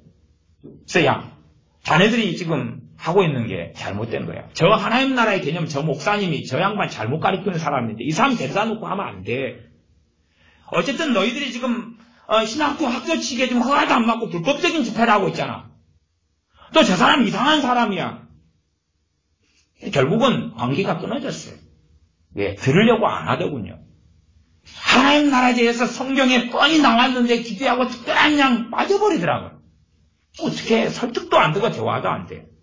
물론 그런 친구들이 지금은 나 진짜 목사가 돼가지고 목회하고 있죠. 그건 뭐 어떻게 할 수 없는 이야기. 이게 신학생들 안에서 미혹이나 거짓된 가르침은 정말로 많고 횡행해요. 여러분이 평생 듣도 보도 못하는 개념들을 신학교에서는 가르치고 이야기하니까. 그러니까 와, 이건 신기한 거구나. 그리고 막 몰두하고 빠져버려요. 몰두하고 빠져버려요. 하나님 나라에 대하여 강론하며 권면하되 9절 어떤 사람들은 마음이 굳어 순종치 않고 무리 앞에서 이도를 비방하거늘 바울이 그들을 떠나. 비방하니까 떠납니까? 안 떠납니까? 떠나지요. 그러니까 사랑 타령하는 사람들이 비방해도 내일 또 가야 되죠. 모레 또 가야 되고, 글귀 또 가야 되죠. 그게 사랑 타령이에요. 복음에 대하여 비방하니까 그들을 떠나는 거예요. 더 이상 이제 회당에 석 달간 하다가 끝내는 거예요. 이제 됐다. 끝내는 거예요. 그리고 떨어지는 거죠. 이게 진리 안에서 행하는 거예요. 사랑 타령하는 게 아니에요. 사랑 타령은 우리 주 예수님 안에서 사랑을 이야기해야 돼요. 주님 안에 들어오는 사람들을 사랑하셔요. 주님 밖에 떠나는 자들을 전능하신 하나님은 심판하시고 그 아들을 통하여. 그래서 9절에 보면 이 사도 바울 떠나는데 마음이 굳어 순종치 않는다 그러죠. 마음이 굳어서 견고하게 되어서 순종하지 않아요. 무리 앞에서 이도를 비방하거늘 바울이 그들을 떠나 제자들을 따로 세우고 두란노 서원에서 날마다 강론하여. 두란노 서원이라는 곳에서 하죠. 장소를 대여하거나 빌렸죠. 건물을 지은 게 아니라 임시로 날마다 하나님 말씀을 강론해요. 10절에 이같이 2해 동안을 하며 아시아에 사는 자는 유대인이나 헬라인이나 다 주의 말씀을 듣더라. 그러니까 옛날에는 과거 2000년 전에 이렇게 못 먹고 못 살 때, 물론 여기는 상당한 도시 문화이기 때문에, 그러나 우리 현 시대에 사는 도시 문화하고 누리는 것 자체는 차원이 다르게 틀리죠. 그러나 이 사람들도 다 들을 정도로 개방성이 있었다는 이야기. 말하자면 아시아인데 이게 소아시아죠. 소아시아 유대인이나 헬라인이나 크게 두 종류의 사람이 살았어요. 유대인과 헬라인. 전부 다 두란노 서원에 다 찾아서 들을 정도로 열린 마음이 있었다는 이야기. 열린 마음. 그러니까 하나님께서는 2년 동안을 꼬박 날마다 말씀을 강론하게 하시는 거예요. 그리고 이제 그들이 어떤 사람은 듣고 주님 만나고 믿고, 어떤 사람은 비방하고 유대인처럼 떠나기도 하고 그러는 거죠. 그렇게 해서 이 하나님의 말씀을 계속하여 강론하는 것이 사도 바울의 사명인 거예요. 사도 바울의 사명인 거예요. 여기에 현대식으로 한다면 찬양 집회가 들어갈 자리가 없는 거예요. 얼마나 우리는 이 음악에 깊이 있게 몰두합니까? 근데 사실은 성경에 있는 찬양은 대부분 개인 찬양이에요. 그걸 아셔야 돼요. 함께 모여서 막 찬양하는 것도 있지만, 그러나 어떻게 하나님 앞에서 정말로 찬양할 것이냐. 우리가 모여서 찬양할 때 신디도 치고 기타도 치고 다 할 수 있어요. 근데 경계해야 되는 건 뭐냐 그러면 우리의 감정이라. 우리의 감정. 우리의 감정을 막 악기를 통하여 북돋아가지고 그렇게 해서 찬양한다면 이게 정말로 하나님을 사랑해서 하나님을 경외해서 하는 게 되겠냐 그 말이죠. 그래서 우리가 때로 혼자 내가 골방에서 집에서 찬양해보면 알아요. 내가 찬양해보면. 어떤 사람은 자기 목소리에 이 카타르시스 또는 나르시심에 젖어가지고 자기 목소리 자기가 듣고 전문용어로 뿅가는 사람도 있어요. 그래서 이 목소리가 좋은 것도 어떨 때는 복이 아니에요. 자기 목소리 자기가 듣고 막 빠져버려요. 목사님들 가운데요. 한 반절이 쭉격적이요. 자기 목소리에 취해봅니다. 이 마이크를 사용하고 에코우도 쓰고 그러면 설교하면서 자기 목소리에 자기가 취해버려요. 그래가지고 그걸 성령의 역사라고 생각해요. 이게 반절 사실은 이쪽 저쪽이에요. 여기 제가 이렇게 편안하게 이렇게 대화체로 설교를 하지만 사랑하는 성도 여러분, 주님께서 여러분을 얼마나 아끼시는지요? 그렇게 하면 한참 하면 감동에 뭔가가 붙어가지고 이렇게 취해요. 주님께서 여러분과 함께 하십니다. 담대히 문제를 돌파하고 나아갑시다. 사실 내가 옛날에 이렇게 웅변했으면 상을 좀 받았을 건데 옛날 웅변대회 나갔어요. 이게 요걸 못했어요. 못해가지고 웅변학원을 저희 어머니께서 한 번도 안 보내주셔가지고 근데 웅변대 대표로 뽑혀가지고 나갔어요. 웅변을 하라는데 옹본의 약속에 나갔는데 이 연사 여러분께 강력하게 외칩니다. 이걸 못했어요. 그걸 하려니까 앞에 사람들이 연사를 쫙 13명인가 이제 개항을 하는데 앞에 사람들이 그걸 하고 있더라고요. 근데 나 한 번도 안 해봐가지고 하려니까 뻘쭘하더라고. 저걸 해야 되는데 하놓고도 그걸 못 해봤어요. 갖고 3명까지가 상이었는데 4등인가 갖고 상에서 이렇게 누락돼 버렸어요. 갖고 얼마나 아쉽든지 군대에서 120명 대표로 나갔는데 갖고 이제 이게 자기 목소리에 자기가 도취돼요. 찬양하는 사람들도 자기의 어떤 춤추는 사람들 있잖아요. 성령춤 춘다고 이런 사람들도. 사실 여러분이 인터넷을 통해 무슨 사모님, 무슨 여자 목사님 성령 춘다고 봐보세요. 희한하지도 않아요. 막 손 이렇게 하면서. 그게 성령춤인 것 같아요. 그게 어디 구다는 것도 아니고 무당도 그보다 춤을 잘 추네. 성령춤 아니에요. 그런 거. 그 다음에 워십 댄싱 막 돌면서 막 꽃가운 입고 그냥 아이고 그게 도대체 뭐 한다고. 그래서 진짜 찬양은 카타르시스, 나르시즘에 도취되지 말고 혼자 하나님 앞에서 진정성 있게 찬양하고 그리고 해보고 정말 내가 찬양하면서 그 가사대로 말씀 그대로 내가 내 마음을 주님께 드리고 주님을 정말 높여드리고 내가 주님을 사모하고 그런 찬양.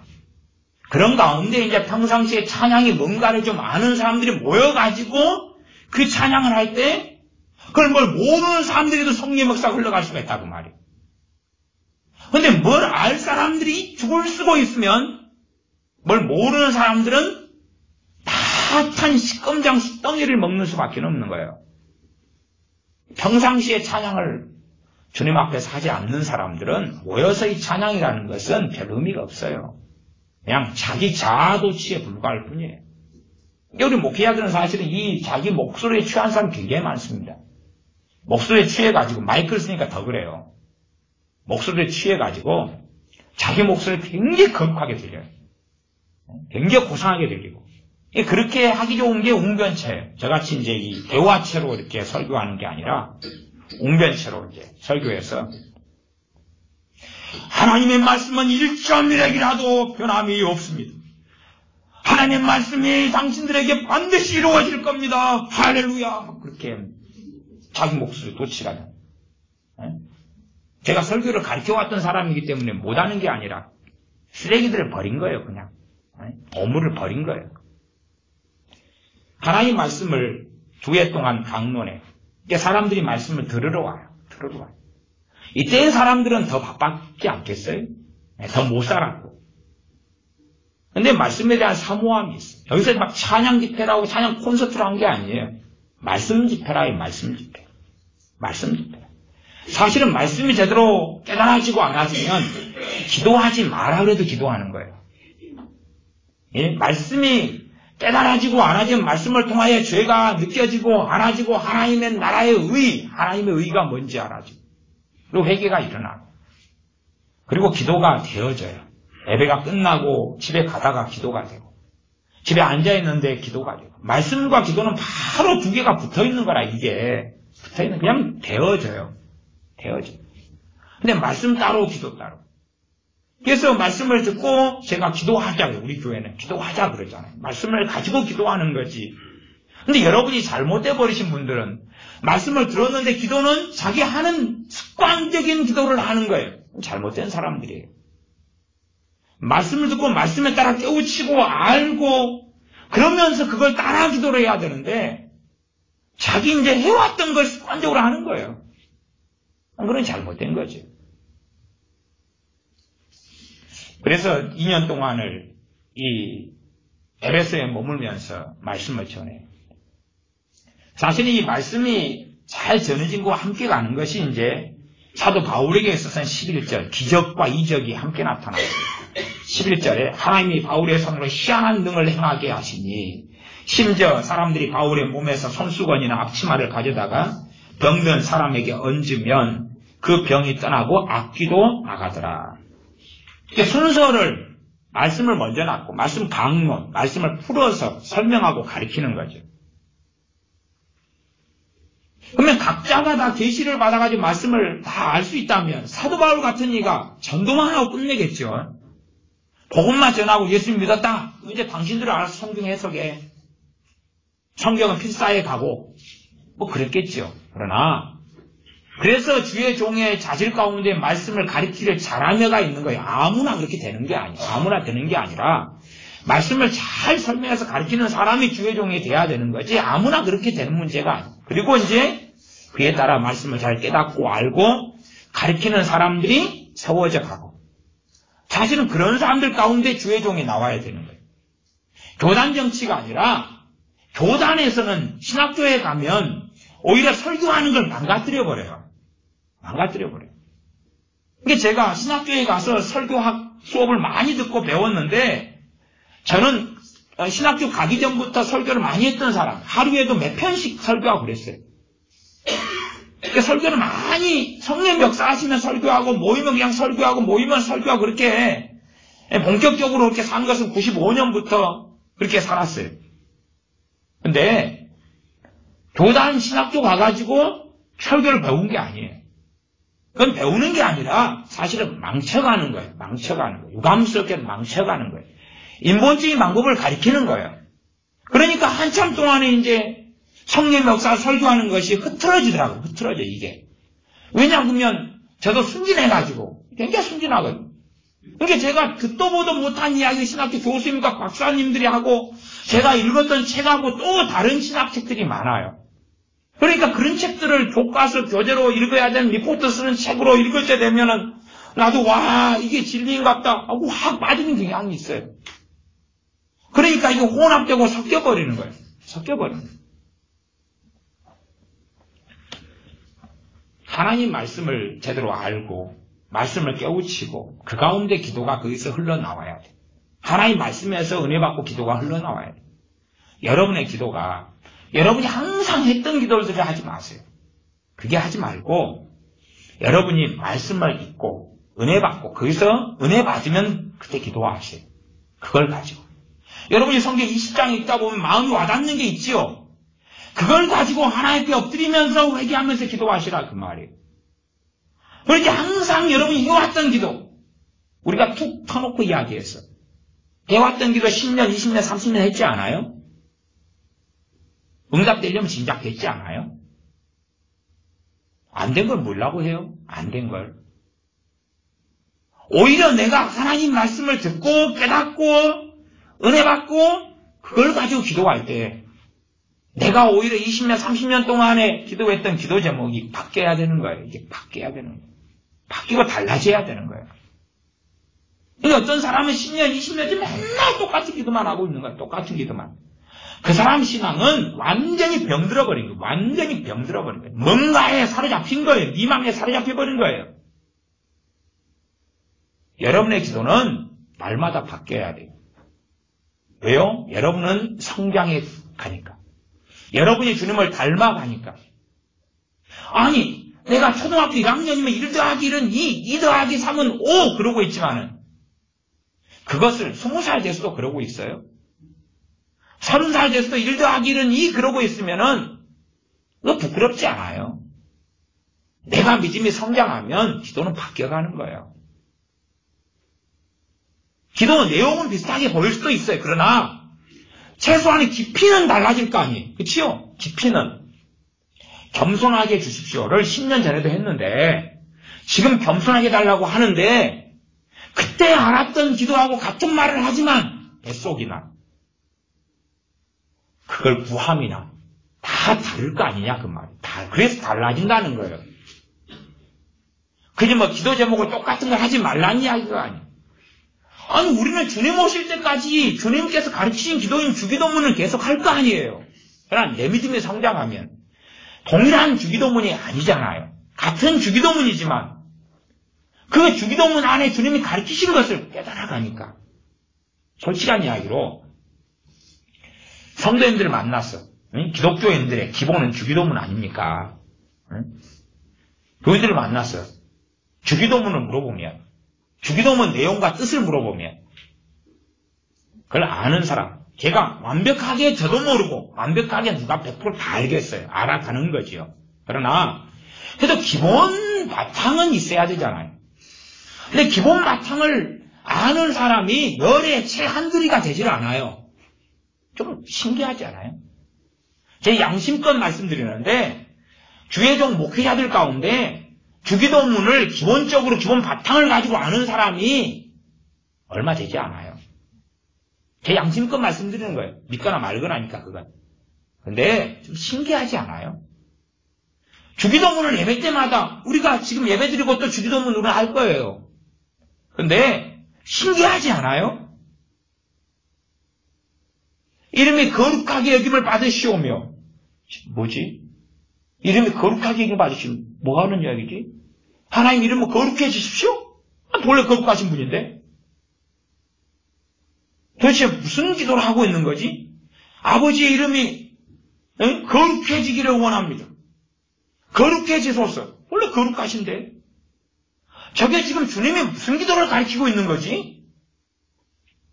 하나님의 뜻이 하늘에서 이루어진 것처럼 그러면 믿음에 성장하면 하늘에서 어떻게 이루어지고 있는가를 성경을 통해 알 거고 그래서 땅에서 이루어지기를 할 때 그 뜻들이 올라갈 거고 많아질 거고 말은 그 정도밖에는 표현하지 않지만 그 안에 든 의미들이 함께 담길 거고 내게 죄 지은 자를 용서의 주오니 내 죄를 용서해 주십시오. 그러면 정말로 용서하는 삶을 살고 있어야 되는 거죠. 용서하는 삶. 용서의 삶의 기본은 그 죄, 상대방의 죄를 무효화시키는 게 아니라 심판하시는 주님께 맡기는 거죠. 로마서 13장, 로마서 12장. 심판하시는 주님께, 심판자이신 주님께 심판을 맡기는 거죠. 원수 갚는 것이 주께 있으니 주께서 갚으시리라고 말씀하시니라. 내가 누구를 용서한다 해서 하나님도 그 사람 용서하는 게 아니죠.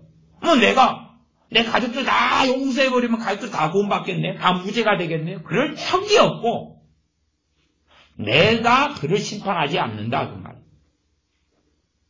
주님의 피를 통하여 내가 용서함 받으니 나도 그 사람에 대한 심판권을 내가 행사하지 않고 주님께 맡기는 거예요. 주님께서 갚으시도록. 나 그러는 가운데 긍휼이 있는 심판을 원하고 마찬가지로 긍휼이 있는 심판을 우리가 받으니 그 간절함, 그 소원이 있는 거죠.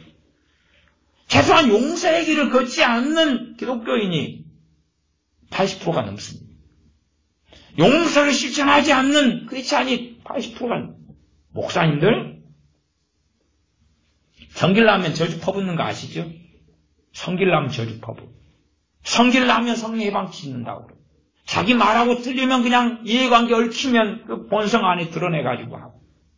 얼마나 용서요? 자기는 용서할 필요가 없죠. 자기 거룩한 사도고 선지자니까. 그런 종들은 발에 칠 만큼 많아서 할 말 자체가 없어요. 그러니까 주기도문 자체도 순종하지 않고 행하지 않고 기도해도 알지도 못하고 해나가는데 악에서 건지시옵소서. 도대체 저게 뭔가? 무슨 악이지? 무슨 악이지? 하나님 말씀을 통하여 알아갈 때만이 바르게 기도할 수 있습니다. 주기도문이라면 더 깊이 알아가야지만이 주기도문을 할 때에 하나님께서 더 받으시고 아시죠. 우리가 하나님 말씀을 모르고서는 하나님을 더 깊이 알 수 없고 하나님을 모르고서는 도대체 하나님을 누구로 만드느냐. 이름은 동일하게 하나님 아버지, 여호와 하나님. 우리 주님에 대해서 예수 그리스도 예수님, 우리의 주님 그렇게 하지만 주님에 대해서 자기가 만들어내고야 말지. 그런 주님에게 날마다 기도하고 그런 주님을 쳐다보고 있는 거죠. 관상기도. 들여다보고 있는 거죠. 그게 고차원적인 기도다. 하나님 말씀을 제대로 모르고서야 어떻게 기도를 제대로 할 수가 있느냐 그 말이에요.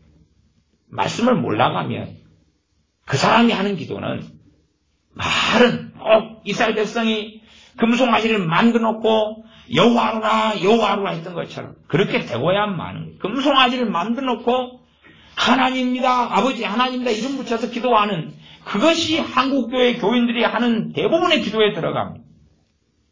그러니 이 두란노에서는 기도를 한 게 아니에요. 찬양을 한 게 아니에요. 말씀을 2년 동안 강론한 거예요. 그러면 우리 한국교회 스타일에서는 경배와 찬양합시다. 지루하네요. 기도 좀 합시다. 자양 좀 합시다. 드럼 좀 갖다 놓고 신드 좀 갖다 놓고 올게 좀 갖다 놓고 전자피아노 갖다 놓고 좀 칩시다. 복 좀 칩시다. 박수치고 한 찬양 한 3시간 하고 누구 목사님이죠? 나이지리안가 TV 조슈아 목사님 막 찬양을 3시간 다 했어요. 사실 저하고는 스타일이 안 맞아요. 지겨워가 손바닥 아파서 어떻게 그래요? 서 있는 것도 난 미국 사람들 찬양하고 외국인들 서 있는 거 나는 내가 그런 집회에 있으면 서가지고 20분 있으면 다리가 아파요. 몰래 앉아요. 설교문이. 아이고 다리야. 언제 앉게 한대. 앉거나 서거나도 자유를 줘야지. 자꾸 서자 그러면 다리 아파 죽겠구만. 저하고는 좀 외국 사람들하고는 좀 잘 안 맞더라고. 서구 사람들하고. 근데 핵심은 찬양하는 게 아니에요. 미안한 이야기지만. 미안한 이야기죠. 핵심은 이 강단에서 전에는 핵심은 기도하는 것도 아니에요. 그러니까 사도들이 했던 건 우리는 말씀 전하는 일과 기도하는 일 전무하리라 하는 것은 누가 하는 일이요? 사도들이. 자기들의 삶의 기도와 말씀이다 그거고. 강단 자기 기도 생활은 따로 하지만 강단에서는 말씀 전하는 것이 본질이다 그 말이죠. 하나님 말씀 여러분이 제대로 알아갈수록 깨우쳐갈수록 말씀에 따라서 말씀으로 씻어서 물로 씻어 말씀으로 씻어 거룩하게 된다. 그렇게 하면서 내가 하나님께서 받으시는 사람으로 변해가는 겁니다. 기도하겠습니다. 아버지 하나님, 우리가 다시금 하나님 말씀으로 돌아오는 사람들이 되도록 은혜를 주시옵소서. 하나님 말씀을 싫어하거나 또한 왜곡하거나 곡해하거나 멀리하는 사람들이 아니라 하나님 말씀을 가까이 하려 하나님께서 보실 때에 정말 나의 말을 존중하는구나. 정말로 나의 말을 존중하는 그 사람, 말씀에 두려워 떠는 그 사람이 바로 내가 인정하는 사람이다 하는 인정을 우리가 받을 수 있도록 하나님 말씀에 충실하고 하나님 말씀에 가감하지 않고 하나님 말씀에서 예하면 예하고 아니오하면 아니오하지 어떤 주의 종의 말, 어떤 주의 종의 가르침을 따르는 사람들이 아니라 성령이 만해서 하나님 말씀을 깨우치고 가르침받고 배우고 알아서 주님 보실 때에 정말로 주님의 말씀을 따라서 사는 주님의 제자로 인정함 받는 우리가 되게 도와주시옵소서. 우리 주 예수님의 이름으로 기도하옵나이다. 아멘. 기도하겠습니다.